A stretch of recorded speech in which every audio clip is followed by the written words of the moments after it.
Okay, so I just built this deck now. So I've decided let's just make the video and talk about it and see what you all think.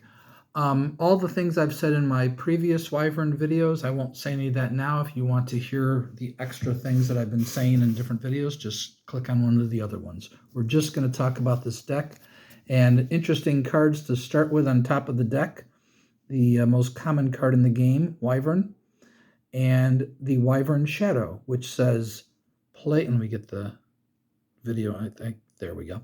Play on face-up Wyvern adds +2 strength to Wyvern for rest of game.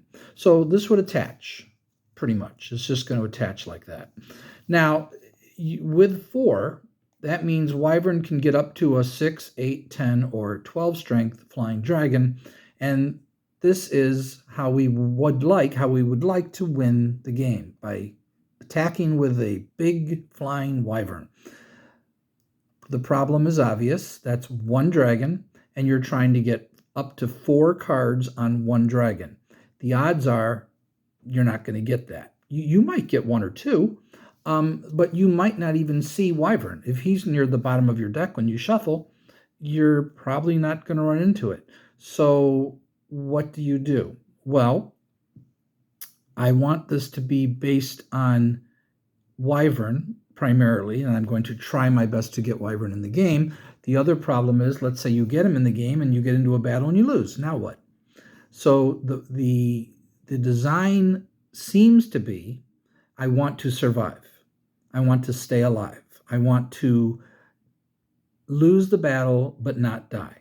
So that was the theme that I started with. And I said, okay, so what cards should I use for a deck that's design is to keep Wyvern alive and keep everything alive as long as I can keep it alive?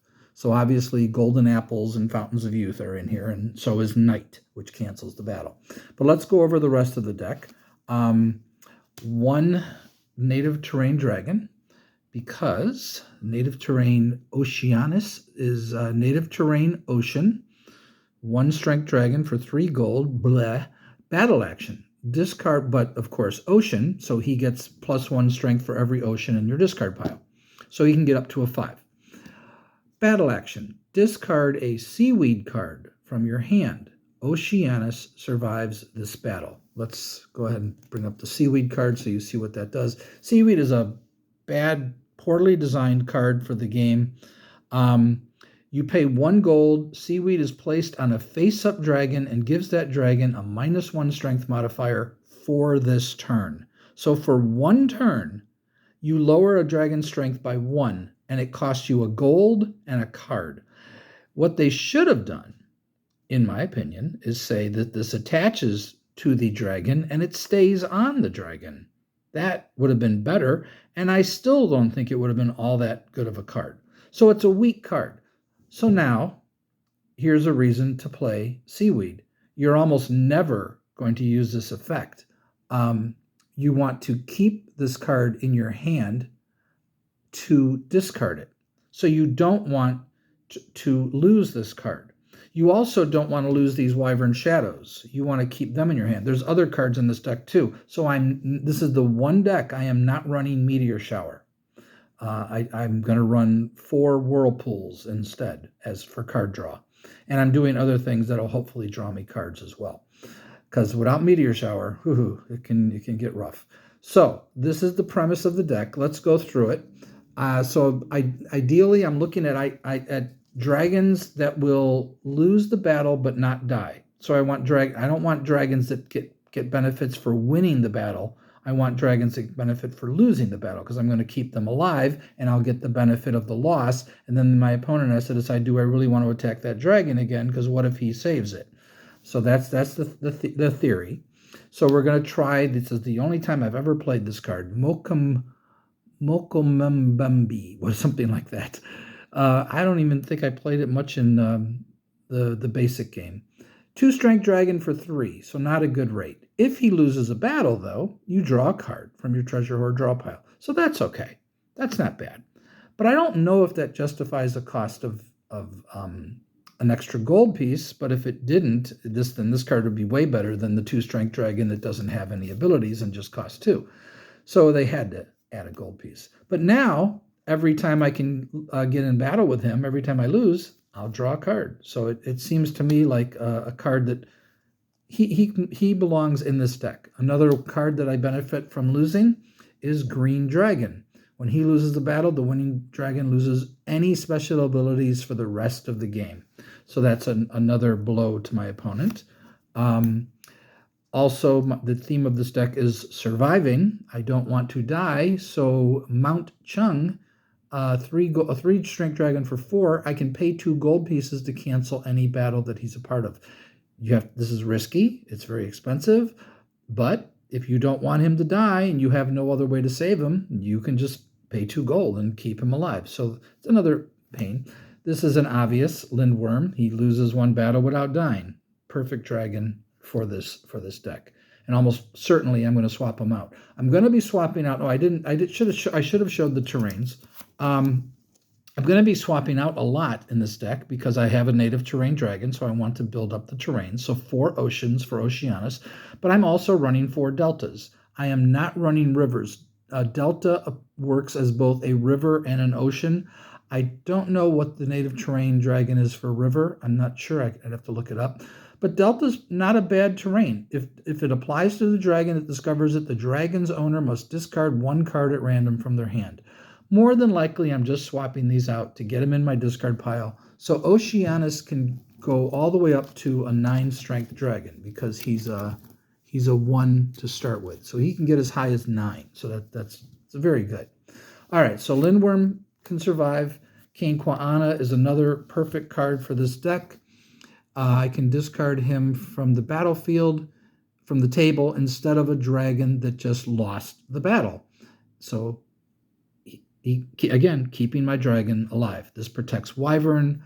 My key card is to keep Wyvern alive while I build up these Wyvern Shadows on it. That is the number 1 goal. The number 2 goal is Oceanus. The number 3 goal is whatever dragon you get in battle with, keep it alive, get the effects. So this dragon is in my, I think it's in my Dragon's Lair deck. Well, but it's in this deck now too. When Lindwurm loses a battle, the winning player must discard 1 card at random. So Delta forces them to discard. Lindwurm forces them to discard. If I can keep her alive, that's good. Running 3 scouts, maybe I'll go down to 2. I am running 25 cards in this deck, but I'm going to be swapping out a lot. So, and I know 25 makes it even harder to get Oceanus and harder to get Wyvern. So I don't know. I haven't yet to play test this deck. Dragonfly I chose to go with Dragonfly because while I could lose 2 gold, I can get 2 gold, and I need gold, especially with Mount Chung. There's just different things in here that are going to drain me of gold. I'm playing Flag of Truce. There's things that cost gold, so I'm running Mixcoatl in the Fields of Gold. So he's in here to hopefully get me gold. Delphyne just fits. I get a hit of terrain, I get a card. I need cards as often as I can. And then maybe I don't play this scout, but I figured 3 scouts is about right. This scout is free, it flies, it's fine. Lambton Wurm, no brainer, gets the battle position back. That's a big deal because if I'm losing, getting battle positions is back, and that's a hint to a very expensive card that I'm playing, which is the other reason I'm running Mixcoatl and the Fields of Gold. I'm running a four copies of a 4 gold cost card in the deck, and if you know the cards of Wyvern, you know which card I'm talking about. All right, so those 4, don't need to go over them, and 4 deltas and 4 oceans, and this is the extra is for Basilisk, which I will slide into the deck when I play it. So that's the Dragon Lair. Now, we've already done Wyvern Shadow. We're running, of course, 4 magnetic fields, always, every time. No, I can't imagine any deck that I wouldn't run that. And, of course, Gold Dig for the gold, because I have to get gold. Seaweed, of course, for Oceanus. And here's the card that really will annoy my opponent if I can afford to play it. Avalon. Avalon says, place Avalon face up in a vacant battlefield position. Immediately place the top card from your Dragon Lair draw pile face down on top of Avalon. You may not voluntarily replace the card that is on Avalon. When the card is destroyed, Avalon is discarded. So if the top card is a river or a delta, it's just going to sit there. It's going to sit there no matter what it is, unless I want to attack, unless it's a dragon and I want to attack with it. But I usually don't want to attack, but I can. So 4 of these. And that is, if that works, it's going to be very difficult to take me out.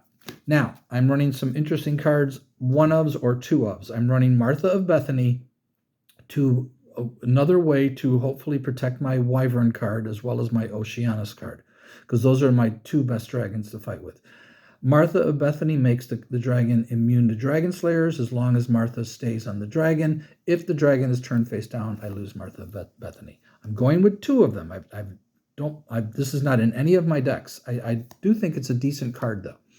I'm going to play 1 reclaimed treasure because I'm running 4 fountains of youth and 2 treasure rooms, and being able to get back a fountain of youth means I'm effectively running 5 because it's all about survival. And 1 volcanic eruption so I can get back whatever I need, of course, and 4 whirlpools. Now, whirlpool does cost 1 gold. It originally was free, as you can see here, but it does cost 1 gold, and you get to draw 2 cards as an action. So this is replacing Meteor Shower, because I don't want to discard my cards. I want to hold on to my Seaweeds. I'm running 1 village, just in case I need to remove a card from a dragon for whatever reason. It's just an idea that I'm just thinking out loud. And I'm running 1 kiss, just in case somebody tries to slay Wyvern or Oceanus. I can prevent it, hopefully. But again, I'm running 4 magnetic fields. Magnetic field stops dragon slayers. So you've always got that. But I felt I should run that. So 4 fountains of youth. Battle action, 1 dragon in this row can survive a lost battle. As soon as this happens, I discard the fountain of youth. So that's why it's in here. 6 treasures should not be a problem since I'll be discarding the fountains of youth. Treasure room says whenever I lose a battle, I get a gold piece. So it's yet another way to get gold. I'm not running Oriental Princess because you have to win the battle to get gold. This is about staying alive. So treasure room fits. Every time they defeat me in battle, if I need to keep my dragon alive, and I don't think I'll ever be having 2 dragons in the battle, so this is an expensive concept. Pay 2 gold to keep all your dragons survive the battle. Normally you play this in a deck like a help deck, where you're bringing in multiple dragons. My big dragons deck, they can help each other. Flag of Truce is pretty critical to a deck like that. But this is just about staying alive. 4 golden apples, same thing as Fountain of Youth. Dragon you play it on survives even if they lose. That's what you want. 4 knights, they didn't die. Cancel the battle. There's no loss, but it's cancel the battle. And then finally, Horn of the Unicorn. This is interesting. I'm going to run 2, partly because it's a battle action, but it has to be a battle action, and partly because I don't know if, I think running 4 would be too many. Let's look at this card here. You may discard any dragon in your battlefield instead of the dragon that loses this battle. So it is thematic to the deck. You may not discard a dragon. Let me read it over here. I'll hold it up here for you guys. Get it out of focus. There we go. You may not discard a dragon that was involved in the battle. So if your dragon that is in the battle is about to lose, you can discard another dragon in your battlefield. Discarded dragon need not have been paid for. So it can be a face-down dragon. So this seems like a good card. And the whole point of this deck is to just stay alive, not get killed, frustrate my opponent, and eventually attack in with a big Wyvern or a big Oceanus. That's pretty much it. Basilisk is a stopgap. There's not a whole lot else. I mean, he could take out a dragon one time. That would be fine. I could sit back with him because I can just keep attacking each turn as long as I don't die. If I can keep him alive, Mixcoatl could be a very powerful dragon in this deck. And that's really it. There's no other dragon that's really going to put up much of a fight. I mean, Mount Chung is good. He's a 3-strength dragon, so he's decent. And that's it. I'm not running any Medea spells, Power Switch, Poison Chalice, no strength modifiers. It's an interesting deck. The whole focus, though, is is this worth playing? Is it worth playing 4 Wyvern Shadows for 1 dragon in your deck? That's it's a little iffy. But I wanted to build the deck. I wanted to make a Wyvern Shadow deck, and here it is. I hope you guys like it. Talk to y'all later. Bye-bye.